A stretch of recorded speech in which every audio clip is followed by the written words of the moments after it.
Hello and welcome to the Sui Move tutorial. This tutorial we're going to be going over how to get up and running with the Sui Move CLI.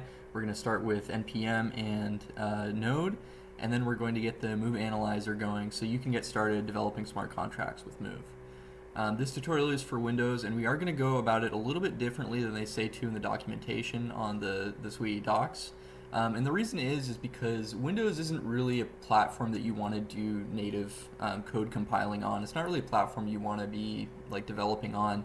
And the reason why is because most developers use Linux or Mac, and those two systems are very close together. So if you're developing these dev tools, it makes sense for you to focus your priority on making sure it works really well on Linux and Mac because they're so similar, and Windows is typically like an afterthought. So if you want to make sure that you have the least amount of issues compiling code and getting tools installed, it's typically better to do it on Linux. However, how do I do that? I have a Windows PC. Well, Microsoft offers something called Windows Subsystem of Linux, or Windows Subsystem for Linux, something like that. And essentially, you're running Ubuntu inside your Windows computer, so that instead of running code on Windows environment, the code runs in a Linux environment. However, it is still running overall on your Windows computer. And Microsoft, this is not like some kind of random tool that is developed by the community. This is like a first-class thing that Microsoft owns and supports, and this is how they want you to do a lot of your development on Windows, just because it makes things a lot easier. Alright, so first things first, we need to install Windows Subsystem for Linux. The way that we're going to do that is open up the terminal app, and it should already be installed, or at least the installer should already be on your system. Please note that the way that you might install WSL is a little bit different depending on what system you're on, or it's entirely possible that you're going to run into errors or you're going to run into things that I don't run into, and that's totally okay. WSL, again, it's very supported by Microsoft. It's super reliable. There's a ton of docs out there. If you ever run into an issue, just go ahead, Google the issue that you're running into. I'm sure it'll come up. There'll be some great documentation that will help you. So the way that I'm going to go ahead and do it is I'm just going to go ahead and type WSL install. And I'm going to go ahead and just accept, and it's going to install the virtual machine platform. So what it's doing right now is it needs to make a couple of changes to your system, again, because it is running a virtualized Linux like sub-operating system. There's like some stuff in the BIOS that they need to change, or some stuff with the OS that might require a restart. And it also has to download Ubuntu. It also has to install all the files. So we're going to go ahead and let it run, and should be done very shortly. Great, and now we have to reboot our system, so we will talk again when the system is rebooted. So remember how I was saying that it's entirely possible that you might run into issues, and that's okay? Well, I just ran into an issue where I restarted my computer, and then I opened the Ubuntu, I tried to open this Ubuntu application, which is what typically gets installed, and then it just didn't run. It didn't go anywhere. So the way that I fixed it is I just went on Google and I looked up WSL hangs on startup, and lo and behold, the first result is essentially describing how to fix that problem. And it turns out is that if you have VirtualBox installed, that can cause some issues. To be honest, I'm not entirely sure why that would be. However, it kind of makes sense because that would VirtualBox has to change some settings to get things to virtualize properly. So what I did to fix it is I uninstalled VirtualBox, I uninstalled the WSL, and the way that you can do that is you go to Apps and Features, and you can go to, if you want to install this, uninstall this if it exists. You also want to install those Subsystem for Linux. So I uninstalled both those, then I reinstalled again, and then I essentially just went through the same process to reinstall WSL by doing WSL --update and then WSL --install, and here we go. Now it looks like we're finally into Ubuntu. And again, I understand that you might run into some issues. This isn't, the cleanest process, but that's why, again, we don't like to do, things on Windows, because there typically is a lot more issues that you run into when you're installing software on Windows as opposed to Linux, which is pretty much seamless. And now that we're in Linux, everything should go super smoothly. So now I'm going to enter in my, this is essentially just setting up the Ubuntu install, and we're going to wait for that to do. And while we're waiting for that, we're going to pull up the Sui documentation. on the commands that we need to run in order to start the compile of the binary. Enter in our password, confirm the password, and I think it's called install Sui build. So yeah, so this goes through essentially the commands that we need to run in order to install the CLI. And are we in? Yes, looks like we're good to go. So first things first is we are going to update apt sudo apt update. Essentially what this is doing is apt is the package manager for Linux, so this is going to update all these packages. apt is how we install things, and one thing you're going to notice is that sometimes, I use apt, sometimes it's like apt-get, but just remember that these are essentially the same command. Apt is a bit older, it was released in 1994, and then apt was released I think in 2014. And essentially this is just a new bug fixed version of this with extra fixes, but they work on the same system, so these are essentially just interchangeable. Don't get confused if I use one but it says use the other. It really doesn't matter.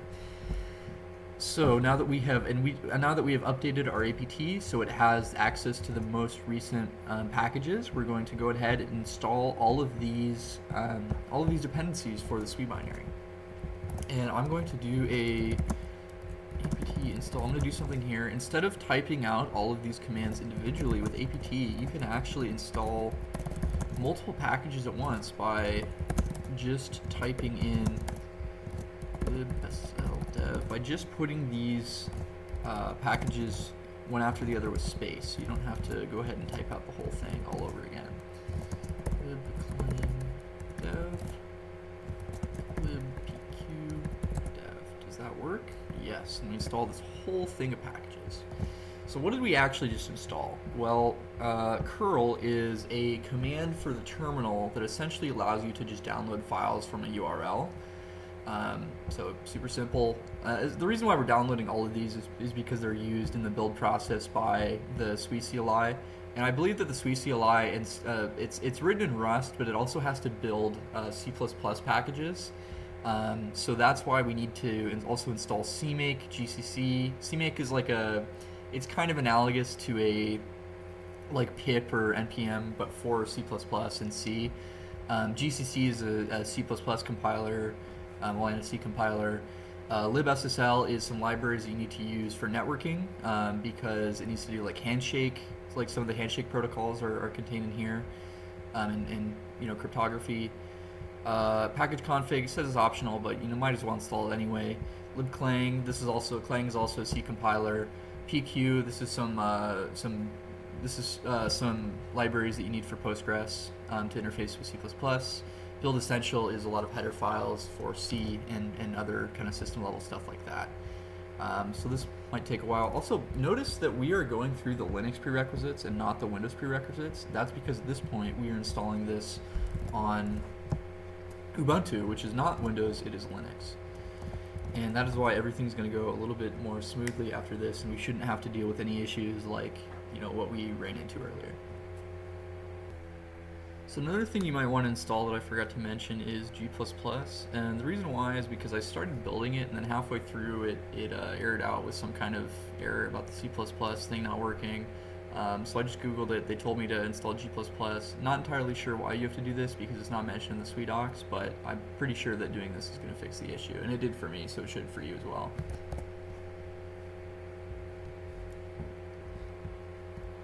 Alright, now that we have all our dependencies updated, we're going to go ahead and install Rust. And the way that we do that is we go to rustup.rs and copy paste this and put it in our terminal.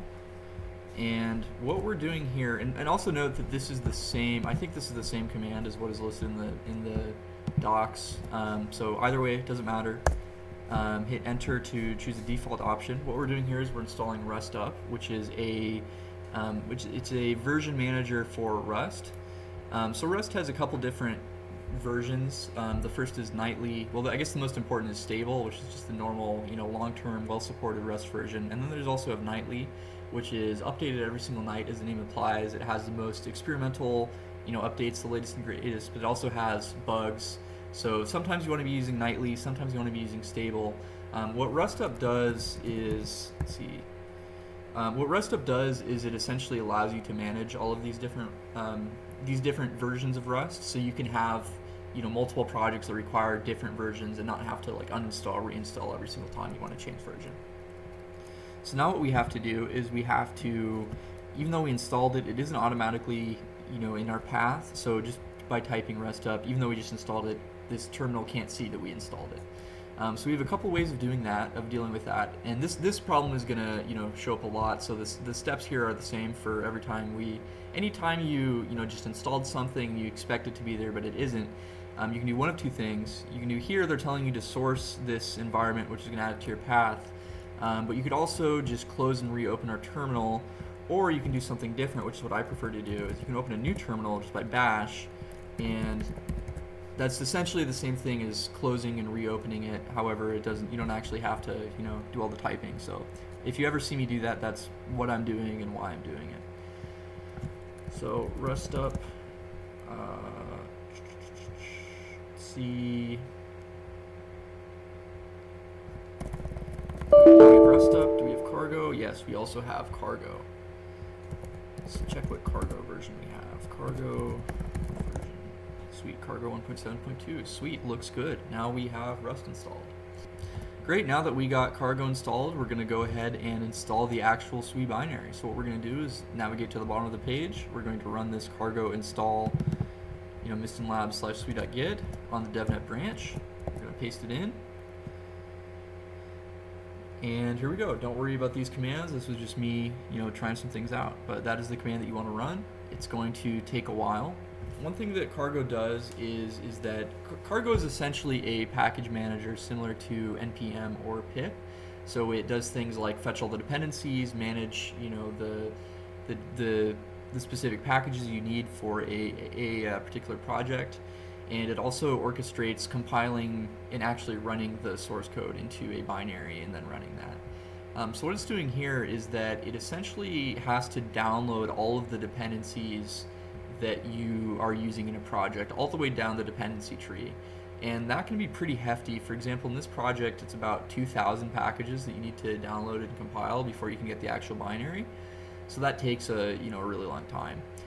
So don't be alarmed if this takes like 20-30 minutes, maybe even an hour if your Wi-Fi is slow or your computer is especially slow. And it might also be worth thinking about, instead of doing this on your actual computer, you can install this in a VM and then just do everything remote over SSH, which Visual Studio Code has pretty good support for. So again, this might about 2,000 packages. This might also hang on certain packages. So for example, for me, it takes a really long time to run to compile libroxdb sys, something like. There's some packages named like that, and that takes like five minutes for me to compile. So if you see this not moving, don't worry about it. Just let it run. It will eventually compile and build. All right. So while we're waiting for this really long compile to finish, what we're going to do is install Visual Studio Code.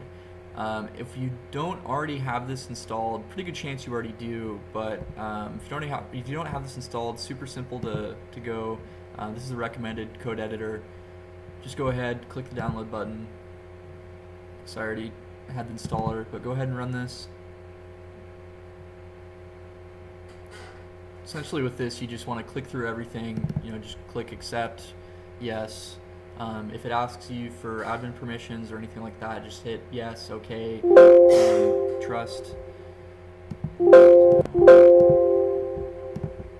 accept the agreement. Default option should be fine. Go ahead and click install. One thing to note is that you can also install Visual Studio Code inside of this environment, of the WSL environment, but it's better if you install it in like the Windows part, just through as you regularly would on Windows, and then Visual Studio Code has it has a way of detecting if you're running WSL, and then you actually can open the Windows instance of WSL from this from Windows Subsystem for Linux, even though regularly the programs in here are pretty much completely separate from the programs that are in here. So now what we're going to want to do to verify that we have Visual Studio Code installed, we're going to open a new window. Well, well, I guess we can't do it from there. So we're gonna open a new WSL terminal from here. We're gonna do code dot.